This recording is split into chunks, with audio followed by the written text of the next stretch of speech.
नमस्कार, आपण पाहत आहात बहुजन हिताय न्यूज, जनसामान्यांचा बुलंद आवाज। सर्व जनतेचं विनम्र अभिवादन। आज आम्ही पत्रकार परिषद आयोजित केली आहे की याच्यासाठी की या भारतामध्ये पाली भाषा व्यवहारात नाही, लोप पावली आहे। ती भाषा पुनर्जीवन व्हावं, पुन्हा व्यवहारात यावी, यासाठी आम्ही ग्राउंड लेवलवर पासून सर्वोच्च पातळीपर्यंत आम्ही कार्यरत आहोत। आणि ही भाषा अतिशय महत्त्वाची आणि जुनी भाषा आहे। ही भाषा सर्वसामान्यांपर्यंत पोहोचवली पाहिजे, हे आमचं कर्तव्य आहे। म्हणून आम्ही लहान मुलांचा एक कोर्स आहे, म्हाताऱ्या लोकांचा एक कोर्स आहे, आणि ज्यांना लिहिता वाचता बोलता येते त्यांच्यासाठी पण एक कोर्स आहे। आणि सर्वसामान्य विद्वान लोकांसाठी फक्त 8च दिवसामध्ये पाली शिका आणि मरेपर्यंत पालीतच बोला, असा महाक्रांतिकारी चॅलेंज कोर्स आहे। एकंदरीत आमचे सर्वच कोर्स हे महाक्रांतिकारी चॅलेंज कोर्स आहेत आणि आगळेवेगळे कोर्स आहेत, जागतिक कोर्स आहेत। जगामध्ये आज हे वेगळं आश्चर्य म्हणून आमचा कोर्स आहे। कारण कोणतीही भाषा शिकताना किमान 5-6 महिने लागतात, पण पाली भाषा शिकवताना आम्ही फक्त 8 दिवसात पाली शिकवतो। हे आमचे आगळेवेगळे वैशिष्ट्य, जागतिक वैशिष्ट्य आहे। आणि सोबतच आम्ही रोजगार निर्मिती करण्यासाठी वृक्षारोपण करतो। आम्हाला या महाराष्ट्रामध्ये 14 जिल्ह्यामध्ये, म्हणजे मराठा पूर्ण आणि पश्चिमी विदर्भाचे 4 जिल्हे, या 14 जिल्ह्यामध्ये वृक्षारोपण करायचं आहे। आम्ही आमच्या या संस्थेच्या वतीने करत आहोत, शासनाचे कसल्याही प्रकारचे सहकार्य न घेता करत आहोत।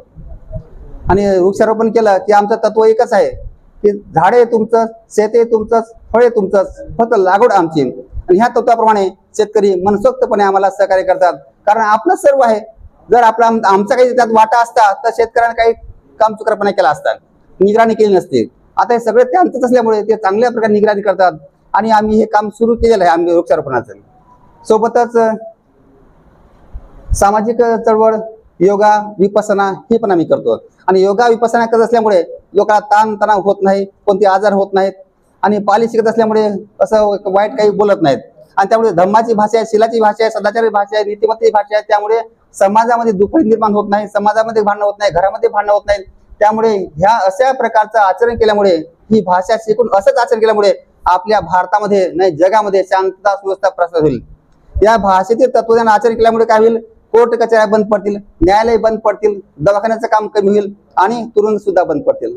कारण ह्या तत्वाचं आचरण केलं, जसं प्राचीन काळामध्ये इसवी पूर्व 6व्या शतकापासून इसवी 6व्या शतकापर्यंत राजा बिंबिसार, कनिष्क, हर्षवर्धन, अजातशत्रू यांचं राज्य होतं, अशोकाचं राज्य होतं। त्या राज्यामध्ये मल्लिक राजा आणि ब्रह्मदत्त राजा राज्यभरात त्यांनी दौरा केला की माझ्या राज्यामध्ये कुठं काही दंगा धोपा कुकर्म चोरी आहे का पाहिलं, तर संपूर्ण राज्यामध्ये त्यांना पाहिलं, ते कुठं काही दिसलं नाही। आणि मग त्याला असं वाटलं की न्यायालय बंद करावं लागते, पोलीस बंद करावं लागते। अशा प्रकारची अवस्था आली होती। तशीच अवस्था आपल्याला भारतामध्ये पुन्हा निर्माण करायची आहे की या भारतामध्ये कुठेही दंगा धोपा, भांडण, चोरी चुगली, लाच लुचपत, व्यभिचार कसंच नसलं पाहिजे। संपूर्ण भारतामध्ये शांत सुव्यवस्था प्रस्थापित झाली पाहिजे, हे आमचं तत्व आहे। आणि ह्या तत्वाला प्रेरित होऊन आम्ही आज तुमच्यापर्यंत पोहोचलो आहोत। तुम्ही सुद्धा आम्हाला, मी प्राध्यापक डॉक्टर सुरेश सोनवणे, औरंगाबादला पूर्वाराम बोधी चौक, विक्रमनगर, लातूर या केंद्रात राहतो। आणि दुसरे केंद्र इथं प्रज्ञा पाली भाषा प्रशिक्षण केंद्र, द्वारकापुरी, एकनाथ नगर, छत्रपती संभाजीनगर कंसात, औरंगाबाद, इथं दुसरं केंद्र आहे। Contact number 9970 98 58 11।